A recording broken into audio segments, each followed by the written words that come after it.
Welcome to Inspire, ladies and gentlemen. It's a series brought to you by Finverse, the financial universe. Please download the app, subscribe, like. But today is about a special person, my friend Punith Raj, who's the founder of Seminarroom. Seminarroom is making impact across 120 colleges. It brings you CEOs, CFOs, the entire C-suite to come and lecture and inspire you to change life. I'm inspired by his life because he's a bit of a, he's got a lot of swagger. Let me put it that way. He's amazing. And he's told you that in life you have to upskill, okay? And let me hear that journey from him, straight from the horse's mouth. How are you? Great, Vishal. Thanks a lot. Thanks for inviting. No, you're an exciting person for me because whenever I call you, you'll say, Vishal, can I call you in 5 minutes? I'm in a sales meeting. And rightly so, because you're a founder. Firstly, tell us about Seminarroom, quickly. Seminarroom bring in CXOs across the globe to inspire students on why they learn, what they learn. The important gap in academics is all about giving industry exposure to students. And our students are prepared to face exams, not the industry. What we do, we bring in CXOs, C-suite professionals or experts, SMEs, to inspire students and give them the relevance of why they study, what they study, and if they study this, what could be a better future. We are trying to fix the thought before students actually take up any such decisions or get into ambiguous situation. You're absolutely right. At Finverse, right, and in the Inspire series, we keep telling people to reskill, upskill. You have a special thought for BCom students, finance students. The world looks down upon us. Why? By the way, ladies and gentlemen, he's a BCom student, me too. Why does the world look down upon us? I think might be a trend with those tech companies always think only tech is the life and tech guys can only be successful in life. Not that case, because most of the best salesmen or street smartest I have seen or come from commerce management. I'm there too. That's well said. And we live life to the fullest. We enjoy life. We attend parties, we go to cinema, attend family function, prepare well for exams, crack, become a CA, auditor, again E&Y, KPMG. Yes, we do have life. We enjoy life too. By the way, you're an inspiration. Why? Because, ladies and gentlemen, he went to JP Morgan. He was in Glasgow in the UK. He's worked there. By the way, BCom students can be successful. So those of you watching this, you have to say to yourself that I can succeed too. And anybody can learn finance. You were in the treasury management side in the UK. Exactly. Talk about the transformation. You're called Punith Raj. That's your pet name or real name? It's my real name. But you changed it. And because you're a fan of the actor. Oh, yes. Punith Raj yeah. I think before my LKG, that pre-KG admissions, my parents... years ago, we won't reveal. Yeah. My parents said that I asked myself, that change my name to Punith Raj. You asked your parents and they changed it. I don't remember, but the parents say all this. His movies. I have not missed his movies. Especially, I don't go to movies often, but Punith Rajkumar movies I watched in theatre. Okay. Talk about your early life. Parents are an inspiration. You talk a lot about your mother. Did you go to BCom in Bangalore? Yes, Bangalore University. Why take BCom? One, I was interested in accounts, the numbers. I was pretty much interested in commerce and the business. That's where I choose commerce. But you're not from a business family. I'm not from business family. You're a first-generation entrepreneur. Yes, I'm a first-generation entrepreneur. Yeah. Okay. Not many people know this, but I know this. You're also a teacher. Oh, yes. Right? You taught accounts, or what subject did you? Oh, yes, I taught accounts. No, my academic journey started like this. When I came back from UK, I constructed my house with 4 rooms. Even today, I have tuitions which I train students on commerce accounts as well. That's where I started teaching one student on accounting because I love accounting subject, right? From there, that student actually made me in faculty. You started with one student? One student. And because of her, I started actually going back to accounts. Started teaching better. How to pass journal entries, how to teach the trick of passing journal entries. Because in commerce, passing this journal entry is so complex in the first and second year. Right? PUC or 11th or 12th. It's not just theory. It's not just theory. And that's where I started teaching them a trick. And I've become successful. That girl suddenly scored distinction in good marks in accounts. And that inspired me. And one fine day I thought, okay, fine, I was not enjoying the corporate life. I was in JP Morgan. Then I thought, okay, why didn't I look at academics? I just entered, I interviewed, somebody called me, one of my previous mentor. Why didn't I attend the interview? I got selected. That's how it happened? That's it. I remember in the early days, starting up is not easy. The idea itself was like, how can a BCom guy start up? Yeah. That was the whole thought process. Yes. But you've now got 120 colleges on Yeah. Seminarroom. Yeah. So it's a platform for C-suite leaders to come and help students Exactly. upskill themselves. What's your view on upskilling today? It's important to upskill because today it's not just your academic certificates can take you to the industry. The degree is not relevant. Not at all. It doesn't matter. Today, for example, in our days, they used to ask me give the mask cards, right? Today, nobody asks for a mask card. When I recruit so many, intern students or just freshers, I don't look at their mask card at all. I just look at their skills, what they bring on my table. And that's where skills are very, very important. For a commerce student, you need to be very, very good at accounting, the GST, if you know how to do a GST thing, analytics, financial reporting, how to read the balance sheet properly. You should know that, liabilities side mein kya aata hai, what comes on liability side, what comes on asset side. For example, not just that, where it's applied, how can I analyze this? What is the actual impact tomorrow, for example, on the financial market with some industry? If you can go there and actually explain it, I think you have a great career. Why do you think students miss out on understanding this concept that you need to know how to structure money? Yeah. They're very good at theory. And Exactly. They may just pass also. Yeah. But they don't know how to apply it. Why is that so? Is it because the schooling system has spoiled them? The colleges are now left with kids to shape them, and it's very difficult. Yeah. Because you're also solving the problem of employability. Yeah. And that's very key to you. Yeah. Why is that there's a gap between what we learn and what we do at work? I think two things which I strongly feel, Vishal. I think in our days, which I look at, those 80s born kid, right? We're taught to respect money, or how respect money, but you can't make it. You can't make it, right? It's funny. Yeah, it's funny too. So, but the financial discipline, if you go back, right? Yeah. I think that financial discipline would have got from your parents. Yeah, we would have been a savings generation. Exactly. And today it's all about, this generation is all about how do I make money? But that is where you need to have a financial education at high school level, which is not there today. One is parent has to teach them, because today's generation, those who have kids at home, today they know, or they earn better salary, right? Much better salary. Even they actually fail in actually proper investment. Many don't know, should they buy life insurance or term insurance? Okay, why should they buy mutual funds? They just because of somebody, even though I've seen so well learned, right, people, they don't know where to invest, right? So they don't know where to invest, what to invest. Just because of somebody has said, somebody recommended, just go and invest. Yeah, it's always an afterthought. Okay, exactly. My family, immediate members doing it rather than a scientific method. Exactly. So that's the problem in application. Absolutely. There is a missing point is that, today, also for example, go back to BCom, the major issue is about getting good marks, 85, 90, 95. I've seen students who are 95%, doesn't know anything about application. And you're being straight there. Yeah, let me. Means they're still not employable. No, they're not employable. But I've seen some of the smart kid who got some 55, 60%, who got into auditor office, CA office, and learned skill. I think I would choose him than 95% student without skills. That matters. So that is where you need to learn that when you ask him about money management. So commerce is not about just money management. It's a financial, they need to actually manage the entire financial discipline, cash flow, future projection. They need to learn various things there. Okay, I get it. That's where I would say students of commerce, if they have to get into work with auditors, CAs, they have to get in there, or learn how to sell these financial instruments. Which is what I love about you. You're taking, these CAs, CXOs, CFOs to students. Yeah. Your view on where India is heading in terms of employability, is it a real nightmare situation out there? I would not say nightmare. Thanks to NEP, which is falling in line. National Education Policy, which has been implemented. It will take time. For sure, the coming generation, they have a great future, I would strongly feel. I'm bullish for a reason is that compared to other countries, or you look at the neighbor countries, or even the developed countries, look at the economics, right? India GDP is better than any other country. One. Second, young nation. And look at startups, which is growing every day in Bangalore, right? Smart kids coming out there and growing. There are a lot of... You're a smart kid. You've started up. And there are a lot of opportunity for these guys, right? I agree. So, if they start early. So, in our days, I think we started after my MBA, I decided what should be my career path. It took time. We took a lot of time. But today, you go and ask that kid which is in 11th or 12th. Okay, they tell you that why they're taking a course.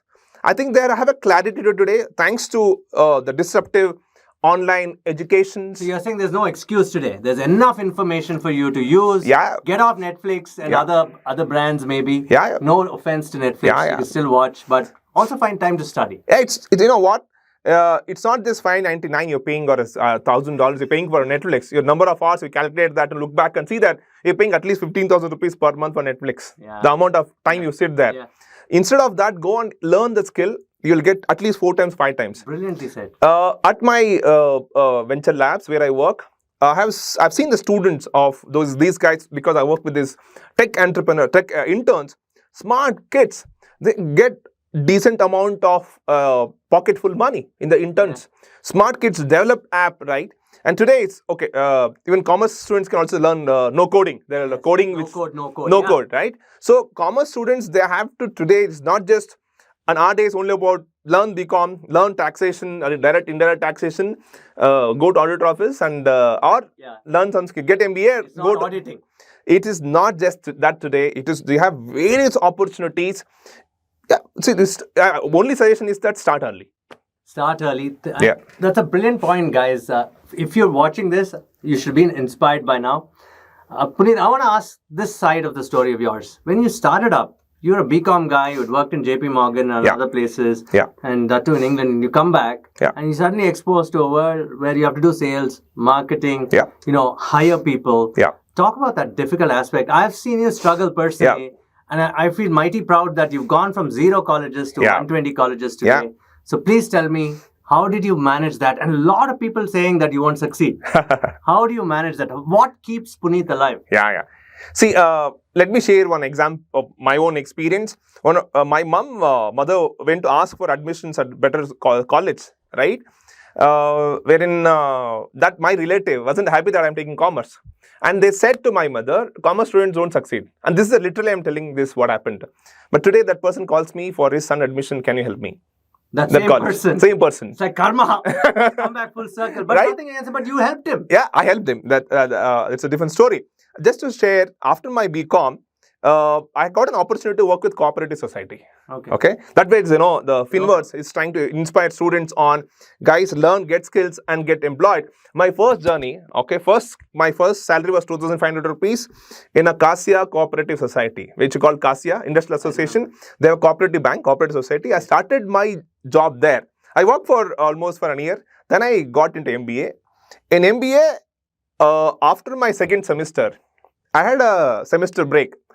That time, I went to as a courier boy. I worked as a courier boy. That time, Tata Teleservices at Kormangla, they had an office.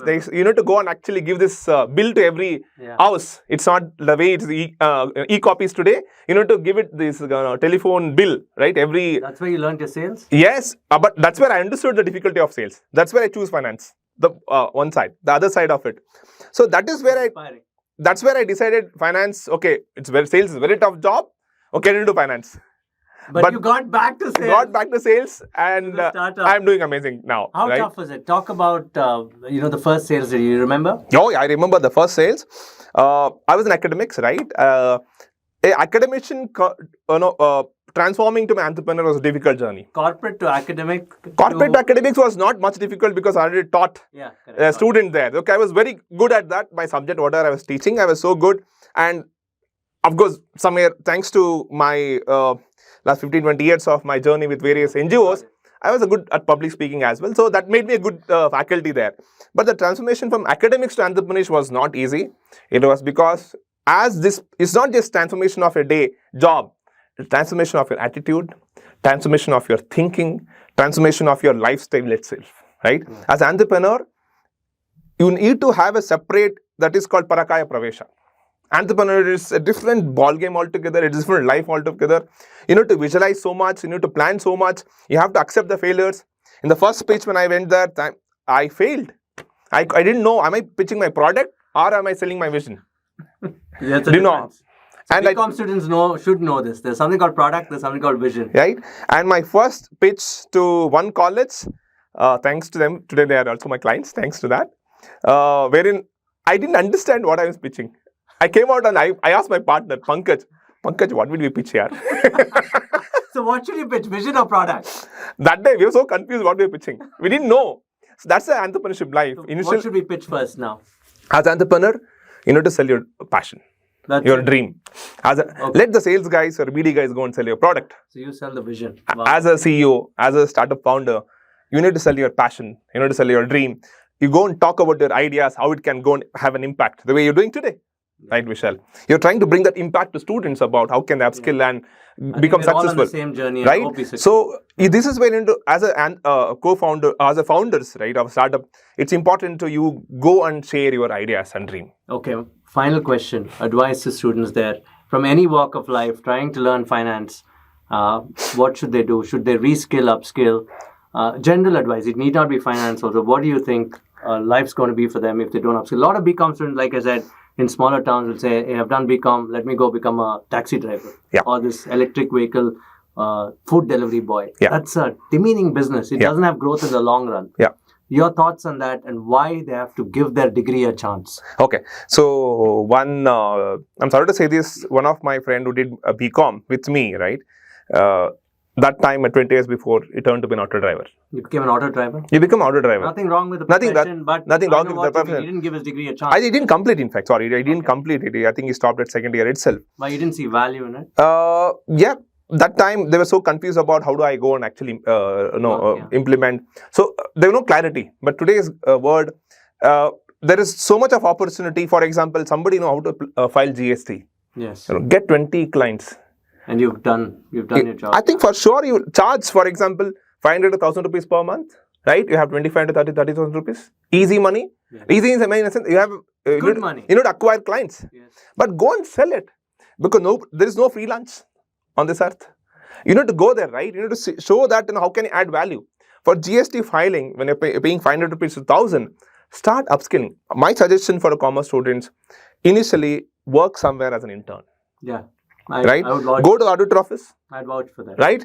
Or get into financial, go and sell some insurance product. And you'll be humbled. You will be more humbled. Okay? You know how to sell it? The most difficult sales in finance is about selling insurance product. Go and sell it. Understand that nitty-gritty of that industry. One of the, I don't want to name it, but one of the CEO today, right, who runs an app or make good online sales, come from selling insurance. But he is a BCom student, if I remember, is my friend. So, it's all about how do you upskill much before you complete your degree, right? Either in the first semester, start early. In the first semester, there's so much opportunity. You need to approach CAs. Go and talk to CAs. Go and talk to auditors. If not all CAs, go and talk to auditors or not CAs. Or even go to startups. Go to startups. Or walk into bank and say, I'll sell your product. They will be happy. Yeah. They would be happy. They welcome you. They put a garland and welcome you.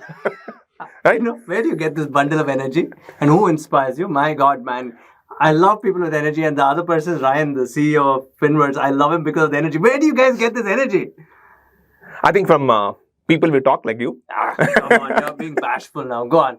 When you go and talk to market and go out people, right? That's where you get inspired. That so many good people who are trying to solve so many good problems on this globe. Wherein I think they inspire me, and for me, students inspire and the students inspire me. I feel I am responsible, accountable for next 2-3 generations about how do I go and upskill them, how do I go and inspire them, how do I make them the strong Indian citizen who can add value to make this country a Vishwaguru. We'll do another session on his patriotism, which is really huge. You are very patriotic. By the way, download Finverse, the financial universe. Tell us what you think about this podcast. I'm Vishal Krishna, obviously your host, humble host. And by the way, if we can make it, being BCom students, you can too. So there's no excuse. Please upskill. Please learn. Please ask us questions. We'll get Puneet to answer those questions for you. I want to just end with one. Go on. I love this sloka and I want to end this. Please, Vishal, go on. Right? That really changed my life. Please tell us. And you have to translate also. I'll do it. This is called Amantram Aksharam Nasti, Nasti Moola Manoshudam, Ayogya Purusho Nasti, Yojakastatra Durlabaha. Every aksharas can be mantras. Okay. Every leaves can be medicines. Every person, individuals are so useful. What we lack is enablers. What we lack is entrepreneurs. What we lack is leaders. Okay? Amazing. And there's huge lack. Anybody watching there, dear students, dear young minds, become entrepreneur leader, definitely you can change the world. Arnold Toynbee, I just end with this quote. Arnold Toynbee once said, there are less than 5% creative minority who change this world, right? I feel these are the guys who are entrepreneurs. These are the guys who are passionate about their future to become a leaders. Please become one. So, ladies and gentlemen, there you have it. Please go do it. Again, I'm going to end with this. If him and I can make it, you can too. Thank you so much. Check out Finverse.